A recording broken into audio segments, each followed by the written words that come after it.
একটা জিনিস মনে রাখবেন, আমি ইমাম সাহেব হইতে পারি, এইখানে আমি বসে রয়েছি, আমি ততক্ষণ পর্যন্ত ইমাম সাহেব, যতক্ষণ পর্যন্ত আমি হকের উপরে আছি। কোনো দিন যদি আপনারা দেখেন আমার এই জবান দিয়ে আল্লাহ এবং তার রাসূলের বিরুদ্ধে, কোনো সাহাবীর বিরুদ্ধে কটূক্তিমূলক, ব্যঙ্গাত্মমূলক, অসম্মানীমূলক কোনো শব্দ আল্লাহ না করুক বের হয়ে যায়, তখনই আমাকে আপনারা ধরবেন, আপনি কেন এটা বললেন। কারণ আমি ব্যক্তির চেয়ে রাসূলের ইজ্জতের মর্যাদার সম্মান বেশি, আল্লাহর ইজ্জতের সম্মান বেশি, ইসলামের মান বেশি। এখন যদি ব্যক্তির দিকে তাকায়া বক্তব্যকে আপনি গুড় পেশ খাওয়াইয়া বলেন এইটা এইভাবে না ওইভাবে, তাহলে দেখবেন একসময় আপনি দিনের ভিতরে থাকতে পারবেন না।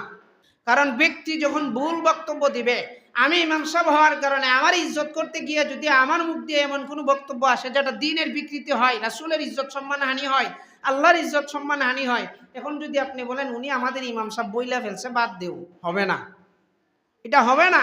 আমার ইজ্জতের চেয়ে দ্বীনের ইজ্জত বড়, আমার ইজ্জতের চেয়ে রাসূলের ইজ্জত বড়, আমার ইজ্জতের চেয়ে আল্লাহ তাআলার ইজ্জত বড়। অতএব এইখানে আমি ইমাম সাহেব এটা দেখার কোনো সুযোগ নাই।